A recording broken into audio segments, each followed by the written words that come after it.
quel jour aujourd'hui? On est le 13 avril 2063, c'est ça, donc ça fait pile 30 ans qu'on en a fini avec les pétropholies, vous savez, le pétrosystème qui a complètement abîmé la planète jusqu'à il y a 50 ans, je me souviens, en 2013 on en parlait beaucoup. Et donc pour organiser un peu la fête du trentenaire de la fin des pétropholies, les organisateurs m'ont dit, Désiré, toi qui as pas mal de cheveux blancs et pas mal de bouteilles, toi qui as vécu il y a 50 ans, il y a longtemps, et toutes ces luttes avec plein d'autres gens, ça serait bien que tu en parles aux jeunes de la salle, parce qu'il y a des gens ici qui sont nés après les années 40, 2040, et donc eux, ils n'ont pas connu ça, parce que évidemment, depuis 2033 qu'on en a fini avec cette horreur du pétrosystème, ça va un peu mieux quand même. Et donc, je suis là pour témoigner de ma grande expérience de vieux sage, hein, j'ai 73 ans, pour les jeunes de la salle qui, en plus, même si ça ne les intéresse pas, je sais qu'ils sont obligés de venir parce qu'il y a le bac dans 3 mois. Et on m'a dit que les jeunes ici, c'était des jeunes qui passaient le bac de SVT, Sciences de la vie de la transition. Et il y a l'histoire postmoderne qui a coef 5, autant que l'espéranto, je crois. Donc effectivement, c'est un peu important de vous y mettre. Alors on va situer un peu le décor, même si je crois que c'est là. Donc 2063, c'est aujourd'hui, et on arrose 2033, et j'ai plus de pince à linge. La pince à linge. Normalement, il y a un historique, mais je vais en faire grâce. On va pas avoir la place. Si, quand même. Pour bien comprendre, hein, on se situe dans l'histoire ancienne de l'humanité. Alors, il y a très longtemps, par exemple, là, c'est l'homme de Néandermagnon, vous le reconnaissez tous, hein, ou Chromandertal, je ne sais plus bien. Et après, on sait qu'il y a une époque, on peut faire un compte à rebours avec le Moyen-Âge. Non, ça c'est les antiquaires, pardon. C'est l'époque des antiquitaires.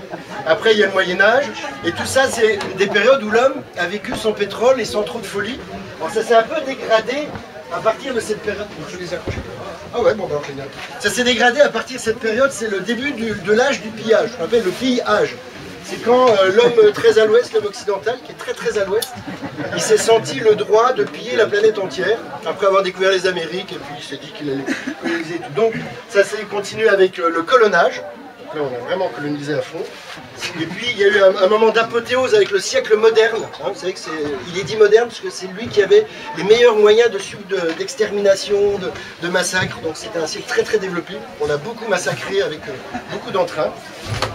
Et c'est aussi un siècle très bizarre parce que c'est aussi un peu le siècle des nucléopholies. Donc là on est en plein pétropholie, donc parce que sans pétrole pas de nucléaire.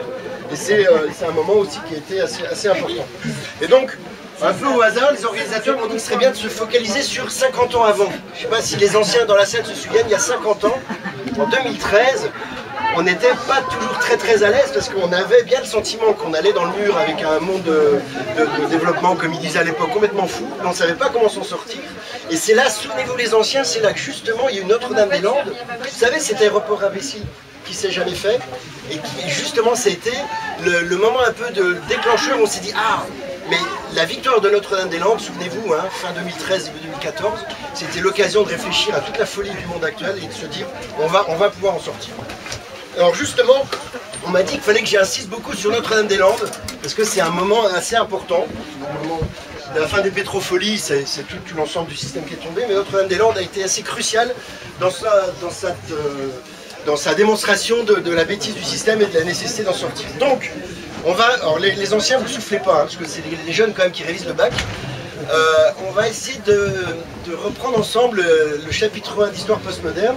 Pourquoi Notre-Dame-des-Landes était-il l'aéroport le plus bête et méchant du monde qui, heureusement, ne s'est jamais fait? Pourquoi? Ah, le bac, c'est dans 3 mois. Putain, on va pas foutre la pression. Mais... Bon, les anciens, soufflez, aidez-les là. Il y en avait déjà un. Voilà, il y en avait déjà un. C'était Nantes Métropole. Donc, il n'y avait pas besoin d'en faire un qui était public. Parce qu'ils avaient prévu d'en faire un. Attendez, Nantes était le sud. Donc, ils voulaient en faire un juste au-dessus. Qu'elle se croise après. Pardon? Qu'elle se croise. Ah non, justement, c'est subtil. Il y a un truc. Ah, ça change. Ah non, pas tant que ça quand même. C'est du scratch des années 50, c'est normal. Ah ouais. C'est un peu vécu. Donc, le premier argument pour dire que Notre-Dame-des-Landes, l'aéroport le plus bête et méchant du monde, qui heureusement ne s'est jamais fait, c'est que c'était un aéroport inutile. Hein, il y avait déjà un aéroport à côté. Quels autres arguments y avait-il à l'époque quand on se battait contre Notre-Dame-des-Landes? Il n'y avait plus de sous. C'était un aéroport extrêmement cher, on n'avait pas les moyens de le payer. Exact. Exact. C'est obsolète les avions. Alors, le transport aérien de masse, parce que des fois les avions ça peut être utile, mais le transport aérien de masse, effectivement, était totalement dépassé et obsolète.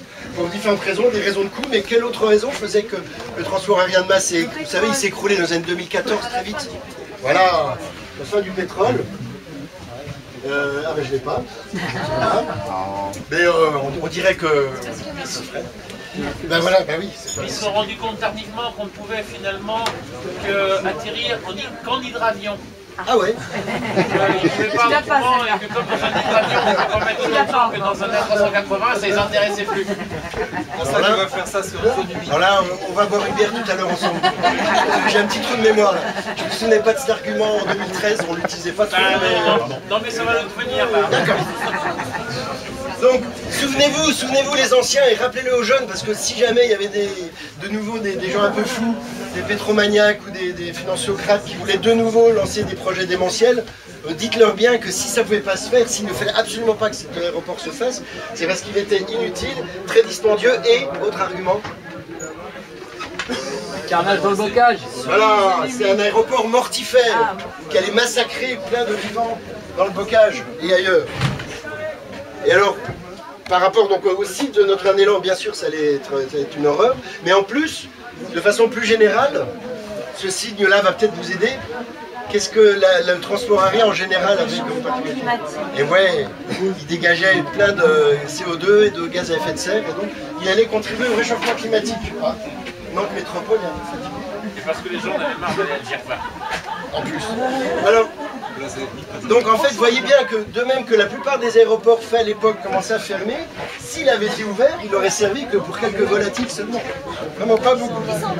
Qui s'envolent et qui planent très mal.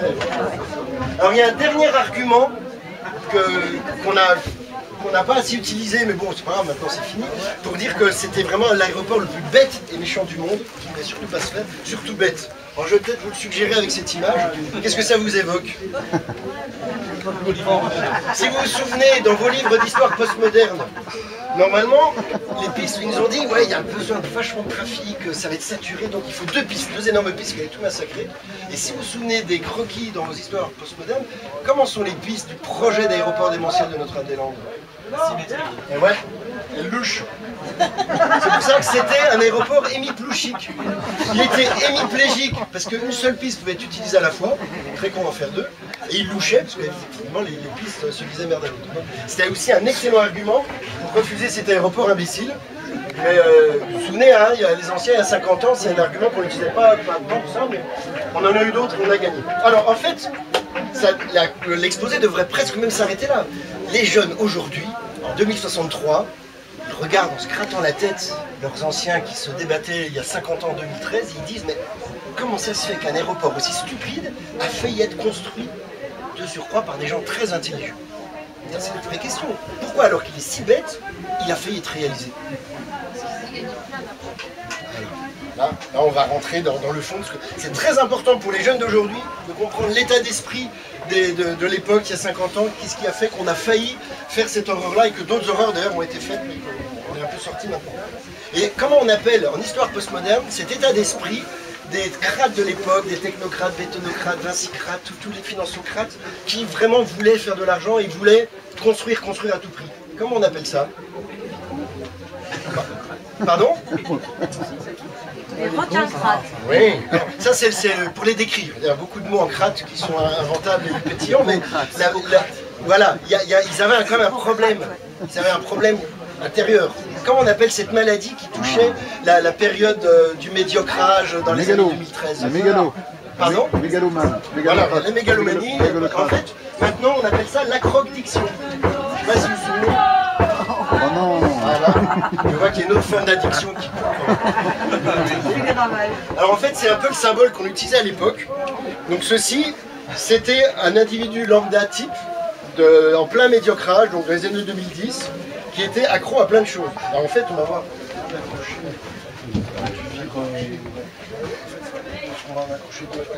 Alors on était accro. En fait, ça, c'est ce qu'on appelle un 99%. C'était le profil type d'un humain de base du médiocrage, donc vraiment 2013 par exemple au hasard, et qui était vraiment accro à plein de trucs. Alors, à quoi on était accro? De quoi on ne pouvait pas se passer? L'huile d'olive. Voilà.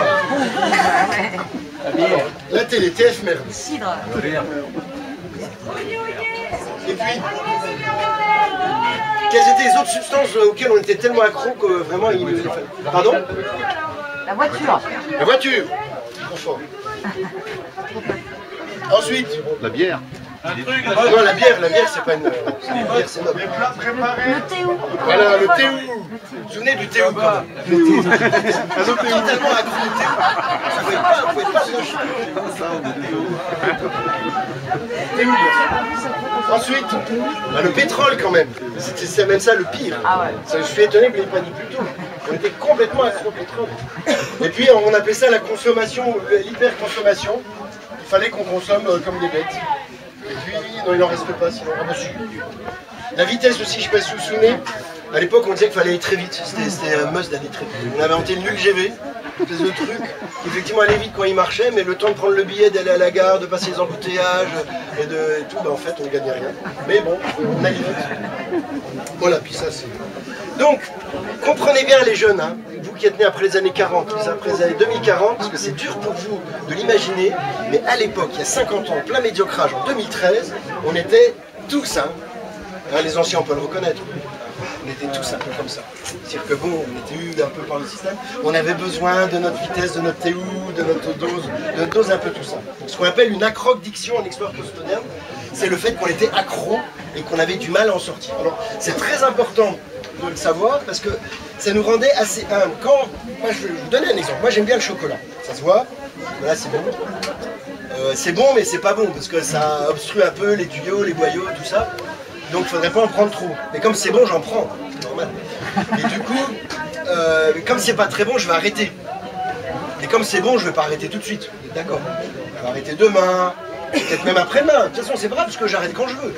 Hein, vous êtes d'accord? Bon, comme j'arrête quand je veux, bah, je vais arrêter plus tard, peut-être même jamais, mais comme c'est quand je veux, c'est jamais, c'est pas grave. Donc comprenez bien ça, peut-être ça peut encore parler aux jeunes d'aujourd'hui, parce que maintenant qu'ils poussent des cacaos dans le Bordelais, on peut faire du chocolat plus facilement. Mais l'addiction de base, donc ça c'est des petites addictions de rien du tout, hein. On en a d'autres. À l'époque, il y avait un peu la guerre autour des cônes et des feuilles, tout ça. Bon, c'est une société très intolérante il y a 50 ans. Maintenant, on a un peu réglé ça, c'est géré collectivement. Mais les petites addictions de base, c'est normal, on a toujours eu. Par contre, ça c'était une des grosses addictions très dangereuses, d'autant plus dangereuses qu'on n'en parlait pas. Souvenez-vous, il y a 50 ans, est-ce qu'on disait qu'on était une société toxicomane? Non. Si, on disait pour les cônes et les feuilles et les godets. Mais on n'en parlait pas pour le pétrole, pour les caddies et pour le théou. C'était pas du tout dans le sujet. Et donc, le fait qu'on soit une société toxicomane et qu'on ne le dise pas, ça nous rendait à la fois fragile, mais à la fois aussi, ça avait une importance pour les gens, vous savez, les Yaka Faucon, là, les militants, surtout les écolarachiques, là, ceux qui ont toujours raison, qui disent fais ci, fais ça, arrête le 4x4, ceci. En fait, quand on était tous un peu accros comme ça nous rendait un petit peu modestes, parce que c'était pas la peine de dire il faut faire ça et si vous faites comme moi ça va marcher, on était tous dans la même panette. Donc ça nous rendait très modestes, très humbles, et du coup assez constructifs sur l'idée de devoir petit à petit changer ensemble. Alors justement, pour changer, il y avait un autre type d'addiction, d'accro-diction même, qui était, qu'on voit dans les livres d'histoire postmoderne, parce qu'à l'époque on n'en parlait pas trop. Donc là, les jeunes qui passaient le bac dans 3 mois, c'est, comment on appelle ce deuxième type? Alors, je vais vous aider avec une image, vous reconnaissez? C'est un star maniaque, ça se voit quand même. Alors les stars maniaques, demandez à mon infantile, spontané, bénévole, enthousiaste, ils sont accros à quoi les stars maniaques? Entre autres. Alors, ils aiment bien c'est souvent des notables, ils aiment bien être notés, ils aiment bien qu'on les repère dans la rue, et donc du coup ils sont très dans demande. Alors ils font un peu partie des 99%, mais eux ils ont besoin de prestige. Et alors la pire des addictions, vraiment la pire des pires, celle des 1%, ça quand même vous en souvenez, c'est laquelle? Ouais. Et alors, en fait les 1% ils ressemblent un peu à ça, hein. C'est ce qu'on appelle aussi les trop riches. Les gens gagnaient tellement d'argent que forcément c'était volé sur des trop pauvres, vous le reconnaissez. Ouais. Et donc le trop riche, alors c'est un pourricrate. Alors après, bon, il y a différents types. Hein. Il y a un bon modèle de trop riche, qui s'appelle le bankster. C'est un bankster typique, hein, avec cigare et tout. Donc, les banksters sont des trop riches typiques, et eux, ils aiment bien l'argent. c'est l'argent qui leur va. Et ils peuvent ils ne s'arrêteraient jamais. C'est vraiment une addiction gravissime à l'argent.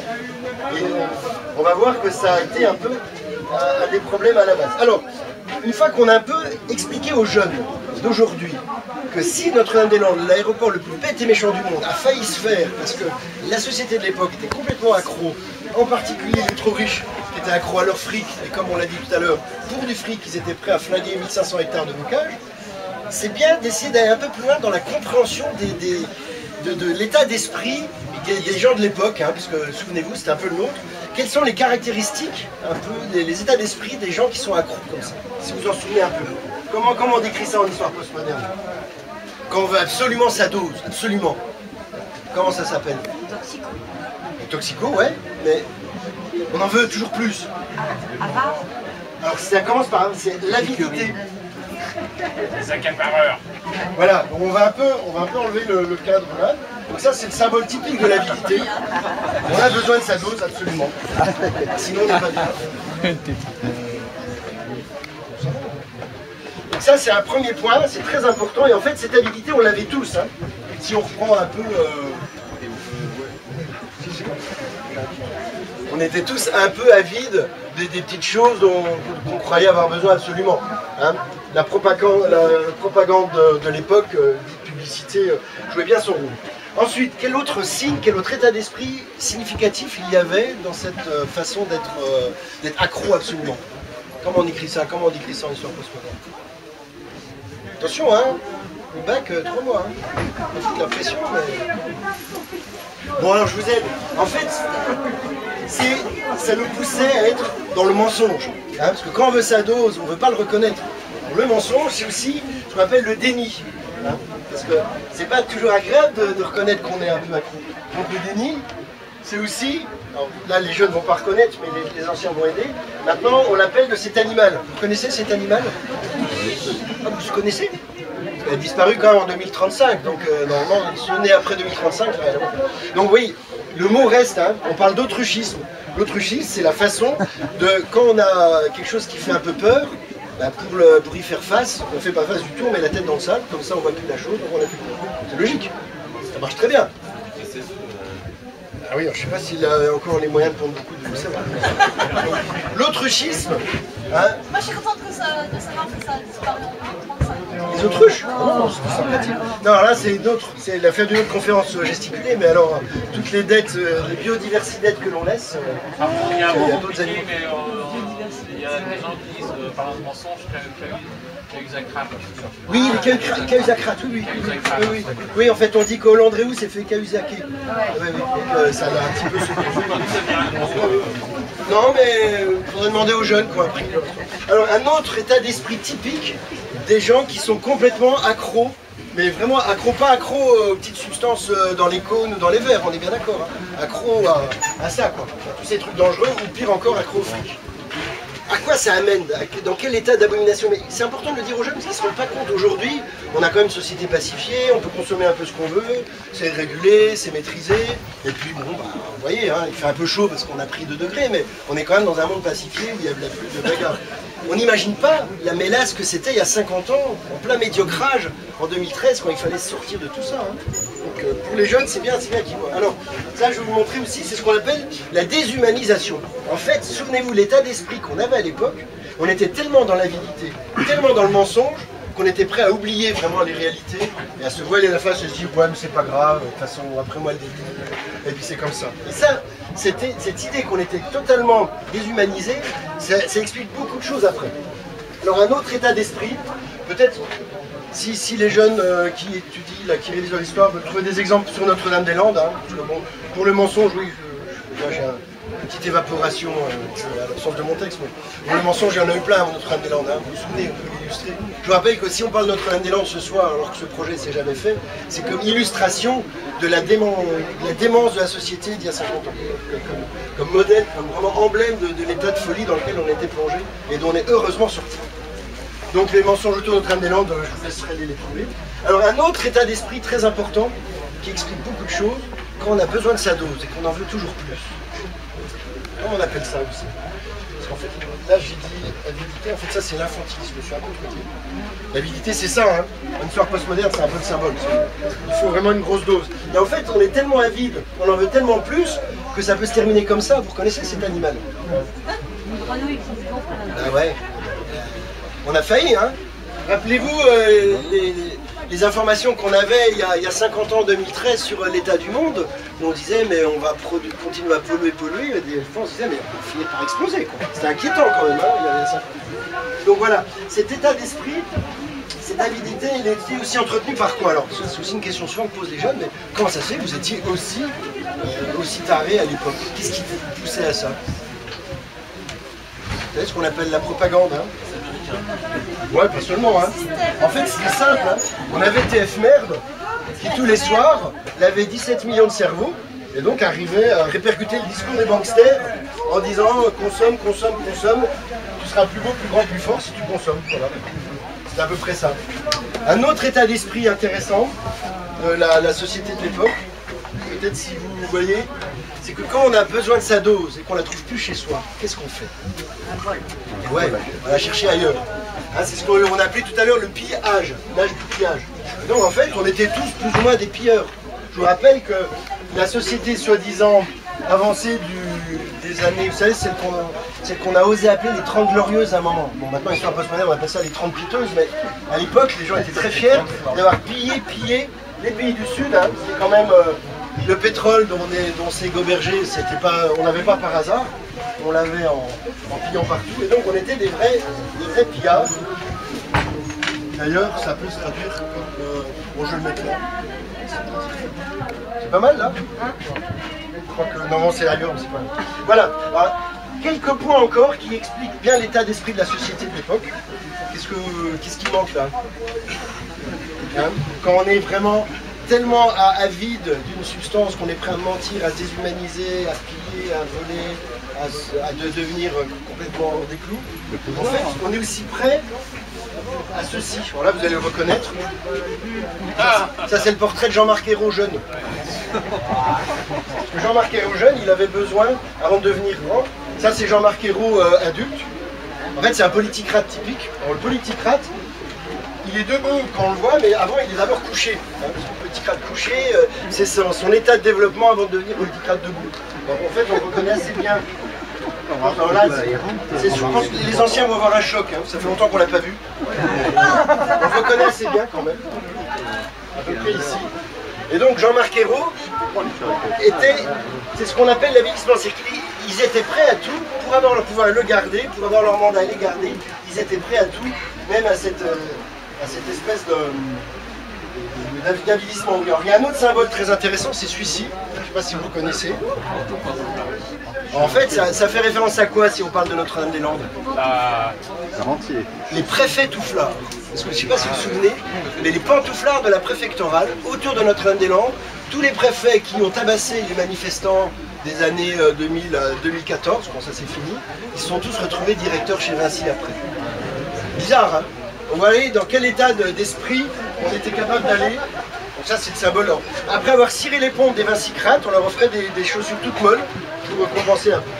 Donc vous voyez, dans cet état d'esprit, dans cette capacité à ne pas vouloir reconnaître les choses, on était à la fois...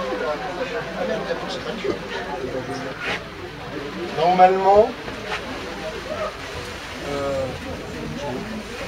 lui, bon, on dirait que il ne voyait pas bien j'ai une lunettes. Donc quand, soit on ne voyait pas, soit on ne parlait pas, soit au niveau même des apparatchiks, on ne voulait pas entendre. Donc ça c'était le summum du déni et de la déshumanisation. Alors, un autre point très important dans l'état d'esprit des personnes accros de l'époque, ça vous allez le reconnaître, je vais vous présenter le portrait du président avant Hollande-Réou, Sarko-Léon, que vous connaissez très bien. Et en fait, c'est typique, parce que lui, il était vraiment sous plein de substances, y compris des petites poudres blanches par sniff. C'est l'excitation. Quand on a besoin de ces substances, on est excité, on ne peut pas s'arrêter. Et donc, Sarko-Léon était comme ça, mais il n'était pas le seul. Et cette excitation, en fait, elle se traduisait dans plein de domaines. En particulier, elle avait investi la technique. Vous savez, la technique, ça peut être très utile. Ça permet de fabriquer des vélos, hein, éventuellement de fabriquer des lampes. Mais la technique dévoyée, ça donne ça. Hein, ça c'est un champignon nucléosinogène, hein, que vous connaissez tout à fait, typique du médiocrage. On a eu un mal fou à s'en sortir. Pardon? Ah oui, si, on a fermé la dernière centrale nucléaire en 2033. Quand même. Voilà. Oui, mais vous savez, même l'EPR, qui s'est pas fini, est devenu le musée des nucléopholies. Voilà, complètement. Non mais, soyons honnêtes, les jeunes le savent. Il n'y a plus de centrales nucléaires, mais il reste les cacas nucléaires qui sont là pour des milliers et des milliers d'années. Hein, la vraie dette, c'est la nucléodette. C'est pas la fausse dette financière de l'époque 2013 où on faisait croire qu'on était endetté. Et alors, autre instrument très intéressant que vous connaissez tous, il a beaucoup servi, il aurait dû servir à Notre-Dame-des-Landes, c'est un bétonodoseur. C'est-à-dire que ça écrabouille le vilain bocage vers devant et ça jette tout de suite après du beau béton bien lisse pour que ça soit fait dans ce pratique. Donc ça, c'est l'invention des Vincicrates qui aurait pu servir, qui a failli servir, il y en avait plein qui étaient prêts, heureusement on en a fait. Et alors un point important toujours dans cet état d'esprit sous l'addiction, c'est qu'en fait, la propagande était tellement forte, on nous faisait tellement croire qu'il fallait avoir à tout prix sa dose, qu'on nous faisait croire qu'il fallait en avoir plus que les autres. C'est un peu le symbole. C'est-à-dire que, vous vous souvenez, les anciens, ce qu'on nous disait dans les années 2013, on disait qu'il fallait être compétitif. Vous vous souvenez de ce mot? C'est pas pourquoi en fait la compétitivité, c'était la guerre de tous contre tous. C'est un vieux mot ça. C'est un très vieux mot, il a il y a 50 ans. On s'en est débarrassé en 2030 à peu près. Mais la propagande de l'époque nous faisait croire qu'il fallait être plus fort que son voisin. Et que son voisin, il fallait le surmonter, vous vous souvenez de ça, hein, avec cette idée que finalement, on était en état de guerre perpétuelle et que ben, c'était ça, c'est comme ça que marchait le monde et que si on ne voulait pas faire la guerre économique, eh ben, on allait crever. Sauf qu'après, on s'est bien rendu compte que les généraux de la guerre économique, qui soi-disant étaient en guerre, eux, ils buvaient des canons à... C'est un peu, hein, ils buvaient des canons à Davos pendant que leurs petits soldats s'étripaient à toute délocalisation. Et alors, un dernier point qui est très important, qui illustre bien la situation à Notre-Dame-des-Landes il y a 50 ans, le dernier état d'esprit, quand on est très accro à quelque chose et qu'on veut absolument sa dose, et qu'il y a des emmerdeurs qui protestent et qui veulent plus se laisser faire. Vous savez, les stères, les protestataires, les contestataires, les volpastères, tous ces gens-là. Heureusement, il y en avait. Hein. Il y a 50 ans, il y en avait même de plus en plus. Ça amène à cet état-là, c'est ce qu'on appelle l'exaspération. Ça, c'est l'image typique d'un 1%, d'un nucléocrate qui veut absolument sa dose tout le temps. Et du coup, quand les volpastères insistent beaucoup, comme ce qu'on a fait il y a 50 ans à Notre-Dame-des-Landes, que se passe-t-il? Qu'est-ce qu'ils ont fait les nucléocrates et les pétrocrates et les vincicrates de l'époque quand on leur a dit on ne veut pas de Notre-Dame-des-Landes? Ils sont suicidés à la fin. À la fin seulement. Et encore, ils sont suicidés tous. Ils ont plutôt perdu la raison, je crois. Oui, il y en a aussi. Oui, comment on fait quand un vœu Pasteur continue à critiquer un projet merveilleux d'un vincicrate qui ne va absolument pas le lâcher? Comment on fait? Pardon? Voilà, alors ça c'est la solution la plus rude qui s'est produite. Mais avant, on essaye d'être subtil. Avant de lui taper dessus, qu'est-ce qu'on fait? On passe dans le sabotage. Non, on le dénigre. On le met au pilori et on dit c'est des vilains anarcho-autonomes. Hein, ils n'aiment pas le progrès, à cause d'eux il n'y aura pas de croissance. Et donc il faut absolument, en général on met ça à la télé, ça a plus d'impact. Et on les diabolise en disant c'est à cause d'eux si ça va pas. Souvenez-vous du discours de la propagande il y a 50 ans, les zadistes, les acipistes, tous des affreux, enfin, c'est quand même assez.